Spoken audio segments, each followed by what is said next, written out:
পবিত্র জুমার দিন, শুক্রবার দিন অথবা রাত, যেই কোনো সময় ছোট্ট এ তাসবিহটি পাঠ করলে আল্লাহ বলেন, আমি তোমার হয়ে গেলাম ও আমার বান্দা বান্দি, আজকে তুমি আমার কাছে যা চাইবা তাই পাইবা, যেই দোয়া করবা সেই দোয়া কবুল হবে, তোমার মনের আশা পূরণ হবে। আজকে যদি আমার কাছে রিজিক চাও, ধন সম্পদ চাও, আমি আল্লাহ দেব। তোমার মনের আশা পূরণের জন্য দোয়া করলে আমি আল্লাহ তোমার মনের আশাকে পূরণ করে দিব। আল্লাহু আকবার। এবং নবীজি বলেছেন, জুমার দিন শুক্রবারে রাতে অথবা দিনে যেই কোনো সময় এই তাসবিহটি পাঠ করো, পাঠ করার পরে আল্লাহর কাছে চাও কি চাইবা, যা চাইবা তাই পাইবা, যেই দোয়া করবা সেই দোয়া কবুল হবে, মনের আশাকে আল্লাহ পূরণ করে দিবে। আল্লাহু আকবার। তাহলে প্রিয় দিনী ভাই এবং মহিলা মা ও বোনেরা, আপনারা পবিত্র জুমার দিন শুক্রবারে রাতে অথবা দিনে যেই কোনো সময় একটি বার হলেও এই তাসবিহটি পড়ুন, ইনশাআল্লাহ কপাল খুলে যাবে, ভাগ্য পরিবর্তন হবে, আপনি যা চাইবেন তাই পেয়ে যাবেন। তাই মনোযোগ সহকারে আজকের এই আলোচনাটি শুনে বুঝে আমি যেভাবে এবং যতবার তাসবিহটা পড়ার জন্য বলবো, ঠিক ততবার সেভাবে আপনি তাসবিহটি পড়বেন ইনশাআল্লাহ। প্রিয় দিনী ভাই এবং মহিলা মা ও বোনেরা, পবিত্র জুমার দিন শুক্রবার খুবই দামি একটি দিন। জুমার রাত শুক্রবার খুবই দামি একটি রাত। নবী করিম সাল্লাল্লাহু আলাইহি ওয়াসাল্লাম বলেছেন, জুমার দিন শুক্রবার দিন অথবা রাত যদি কোনো মুমিন মুসলমান মারা যায়, আল্লাহ রাব্বুল আলামিন তার কবরের মধ্যে আযাব দেয় না, তার কবরের মধ্যে তাকে শাস্তি দেওয়া হয় না, কষ্ট দেওয়া হয় না। আল্লাহ তার কবরের মধ্যে শান্তির বিছানা বিছিয়ে দেয়, জান্নাতি বিছানা বিছিয়ে দেয়, কবরের মধ্যে জান্নাতের বাতি জ্বালিয়ে দেয়। সকলে বলি সুবহানাল্লাহ। শুক্রবার দিন এবং রাত অনেক গুরুত্বপূর্ণ দামি দিন এবং রাত। আল্লাহর নবীজি বলেছেন, শুক্রবারে এই আমলটি করে আপনি দোয়া করবেন আর সাথে সাথে কবুল হয়ে যাবে, কারণ শুক্রবারের দোয়া আল্লাহর আরশে আজিমের মধ্যে চলে যায়। আল্লাহর নবীজি আরো বলেছেন, শুক্রবার গরিবের হজের দিন, সপ্তাহের মধ্যে শ্রেষ্ঠ দিন, দোয়া কবুলের দিন। হযরতে আদম আলাইহিস সালাম আল্লাহর কাছে তাওবা করেছিলেন গন্ধম ফল খাওয়ার অপরাধে। শত শত বৎসর পর্যন্ত তাওবা করার পরে যেদিন আল্লাহ রাব্বুল আলামিন আদম আলাইহিস সালামকে ক্ষমা করেছিলেন, দোয়াকে কবুল করেছিলেন, সেই দিনটাও ছিল জুমার দিন, শুক্রবার। এত দামি একটি দিন। আল্লাহু আকবার। এই জুমার দিন শুক্রবার আপনি আমলটি কিভাবে করবেন আমি বলে দিচ্ছি, মনোযোগ সহকারে শুনবেন এক্ষুনি ইনশাআল্লাহ। আপনি আমলটি শুক্রবার দিনেও করতে পারেন, শুক্রবার রাতেও করতে পারেন, কোনো সমস্যা নেই। আমলটি করতে হলে সর্বপ্রথম আপনাকে পবিত্রতা অর্জন করতে হবে, অর্থাৎ সুন্দর করে আপনাকে ওযু করতে হবে। নবীজি বলেছেন, ওযুটা সুন্দর করে করতে হবে। ওযুর মাধ্যমে হাত পায়ের এবং মুখের চোখের গুনাহগুলো আল্লাহ ক্ষমা করে দেয়। ওযু করার সময় যখন আপনি হাতগুলো ধৌত করবেন, হাতের গুনাহগুলো আল্লাহ ক্ষমা করে দেয়। ওযু করার সময় যখন আপনি মুখমণ্ডল ধৌত করবেন, চোখের গুনাহগুলো, মুখের গুনাহগুলো আল্লাহ ক্ষমা করে দেয়।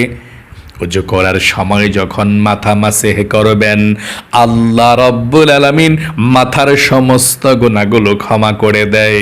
ওযু করার সময় যখন আপনি পাগুলো ধৌত করবেন, পায়ের গুনাহগুলো আল্লাহ ক্ষমা করে দেয়। এই জন্যে আপনি ওযু করবেন সুন্দর করে, যাতে করে ওযু করার সময় আপনি নিষ্পাপ হয়ে যান। এই জন্যে আপনাকে ওযু করতে হবে নবীজির সুন্নত তরিকা মতো। আল্লাহর নবীজি বলেছেন, ওযু করার পর যদি কেউ বিসমিল্লাহ পাঠ না করে তার ওযুটা পরিপূর্ণ হয় না। এই জন্যে আপনি ওযু করার প্রথমে পাঠ করবেন, আমার সঙ্গে বলুন, বিসমিল্লাহির রহমানির রহিম। এভাবে আপনি বিসমিল্লাহ পড়ে ওযুটা শুরু করবেন। সুন্দর করে ওযু করার পরে আপনি একবার কালেমায়ে শাহাদাত পাঠ করবেন।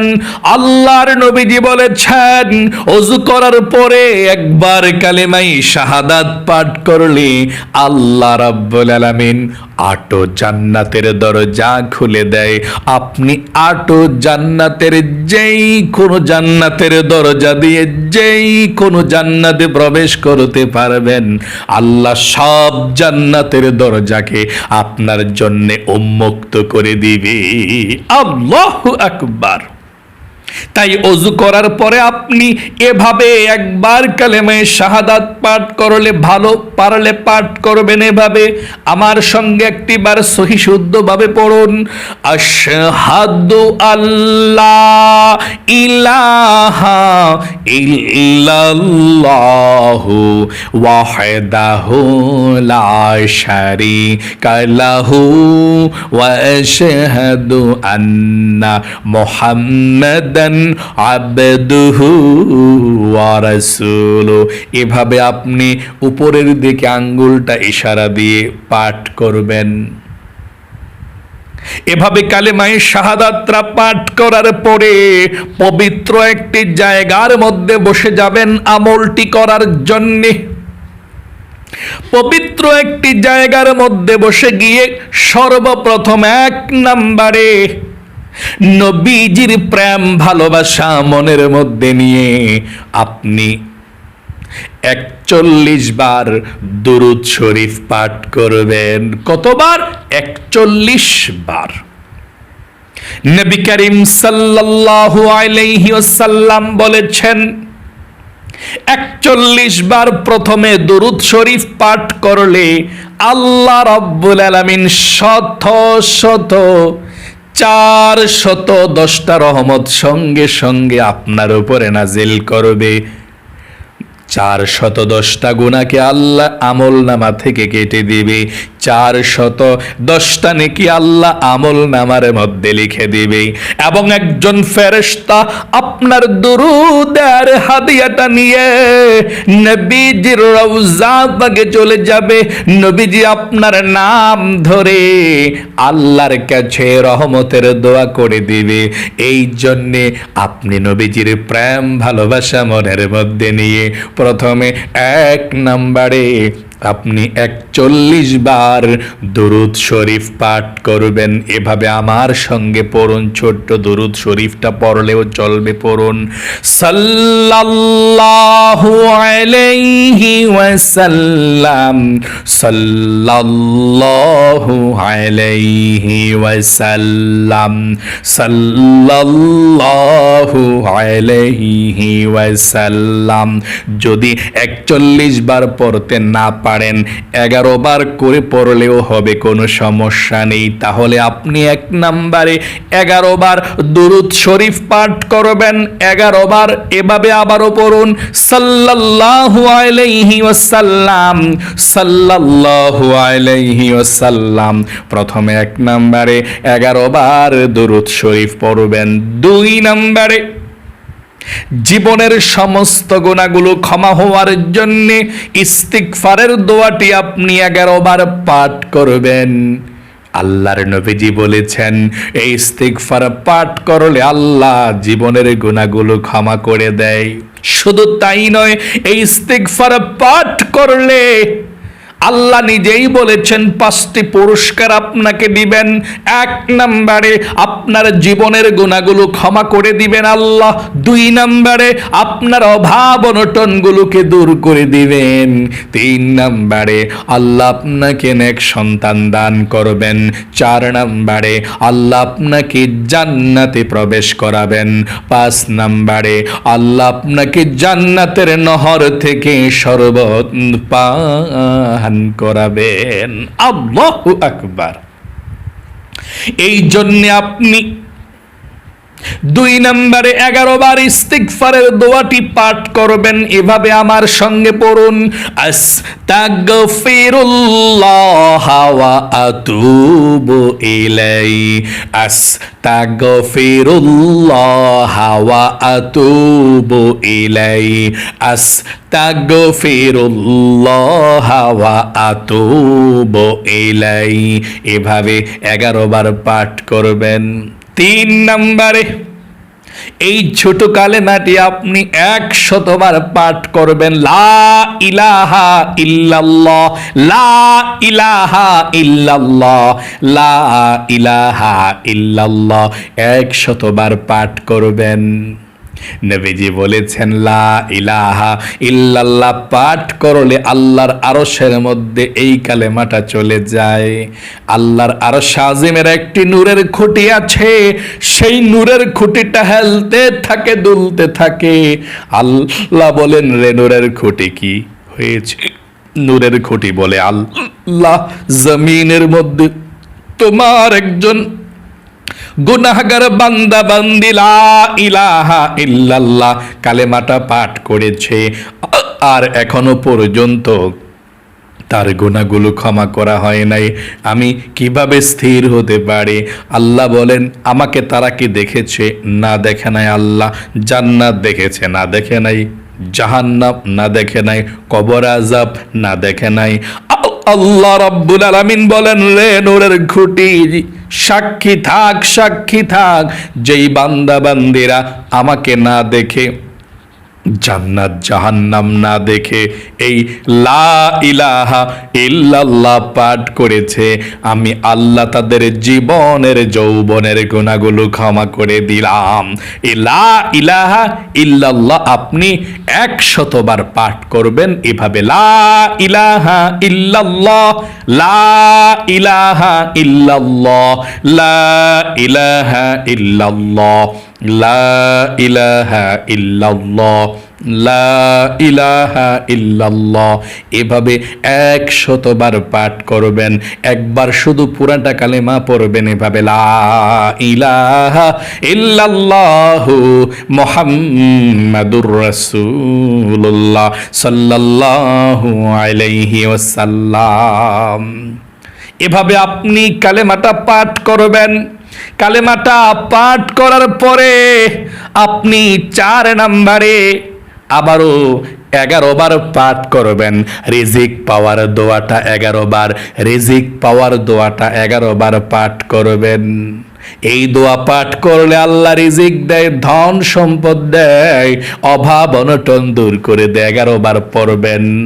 আমার সঙ্গে পড়ুন এই দোয়াটা, ইয়া রাজ্জাকু ইয়া আল্লাহ, ইয়া রাজ্জাকু ইয়া আল্লাহ, ইয়া রাজ্জাকু ইয়া আল্লাহ 11 বার। 5 নম্বরে আল্লাহর এই নামটি পাঠ করবেন। নবীজি বলেছেন, আল্লাহর এই নামটি ইসমে আযম নাম। 11 বার এই নামটি পড়বেন। আল্লাহ তাআলার কাছে আপনার এই নামটা পাঠ করার কারণে আপনার এত দাম বেড়ে যাবে, স্বয়ং আল্লাহ রাব্বুল আলামিন বলবে, ও আমার বান্দা বান্দি, বলো আমার কাছে কি চাও, আজকে যা চাইবা তাই পাইবা। নবীজি বলেছেন, এই দোয়া পড়ার পরে চাও কি চাইবা, আল্লাহর কাছে যা চাইবা তাই পাইবা। 5 নম্বরে আপনি 11 বার পড়বেন, ইয়া যাল জালালি ওয়াল ইকরাম, ইয়া যাল জালালি ওয়াল ইকরাম, ইয়া যাল জালালি ওয়াল ইকরাম, ইয়া যাল জালালি ওয়াল ইকরাম। 6 নম্বরে সর্বশেষ প্রথমের মতো আবারও 11 বার দুরূদ শরীফ পাঠ করবেন, তাহলে আপনার আমলটি শেষ। কিভাবে দুরূদ শরীফ পড়বেন? সাল্লাল্লাহু আলাইহি ওয়াসাল্লাম, এভাবে 11 বার দুরূদ শরীফ পড়বেন। তারপরে আল্লাহ রাব্বুল আলামিনের দরবারে 2টি হাত উঠাবেন, আল্লাহুম্মা আমিন বলে মুনাজাত করবেন। মুনাজাতটা শুরু করে 3 বার আল্লাহর সে নামটি আবারও পড়বেন, ইয়া যাল জালালি ওয়াল ইকরাম, ইয়া যাল জালালি ওয়াল ইকরাম, ইয়া যাল জালালি ওয়াল ইকরাম। এভাবে 11 বার আপনি পাঠ করবেন। আল্লাহর এই নামটি পাঠ করার পরে আল্লাহর কাছে জীবনের সমস্ত গুনাহগুলো ক্ষমা চাইবেন, মাপ চাইবেন, ধন সম্পদ চাইবেন, অভাব অনটন দূর করার জন্য বলবেন। দুঃখ যন্ত্রণা পেরেশানি যেই সমস্যার মধ্যে আছেন আল্লাহর কাছে বলবেন, মনের আশা পূরণের জন্য দোয়া করবেন। যা চাইবেন আল্লাহ তাই দিয়ে দিবে। মনের আশা পূরণের জন্যও বলবেন। মুরব্বী যারা অন্ধকার কবরের মধ্যে চলে গিয়েছে তাদের জন্যও বলবেন, আল্লাহ তাদের কবরের আযাবগুলো ক্ষমা করে দাও বলবেন। তারপরে আপনি মুনাজাত শেষ করবেন। আশা করি বুঝতে পেরেছেন। এভাবে আমলটি করুন, আল্লাহ রাব্বুল আলামিন আপনাদেরকে ভালোবাসবে, জীবনের গুনাহগুলো ক্ষমা করবে, অভাব অনটন দূর করবে, মনের নেক আশাগুলোকে পূরণ করে দিবে। আল্লাহ আপনাদের সকলকে ভালো রাখুক, আপনাদের জীবনকে সুন্দর করুক, বিপদ আপদ দূর করুক, লক্ষ লক্ষ টাকার মালিক আল্লাহ আপনাদেরকে বানিয়ে দেখ। সকলে কমেন্ট বক্সের মধ্যে লিখবেন আমিন এবং ভিডিওতে একটি লাইক দিবেন। যারা কমেন্ট বক্সের মধ্যে আমিন লিখেছেন, ভিডিওতে একটি লাইক দিয়ে দোয়াতে অংশগ্রহণ করেছেন, ও আল্লাহ তাদেরকে তুমি ভালো রাখো, সুস্থ রাখো, জীবনে একবার হলেও মক্কা মদিনায় যাওয়ার তৌফিক দান করে দিও। আমিন। আজ এ পর্যন্তই, আবারও অন্য কোনো ভিডিওতে দেখা হবে ইনশাআল্লাহ। সেই পর্যন্ত আপনাদের সকলের সুস্বাস্থ্য আল্লাহর কাছে কামনা করে আজ এখানে বিদায় নিচ্ছি। আসসালামু আলাইকুম ওয়া রাহমাতুল্লাহি ওয়া বারাকাতুহু।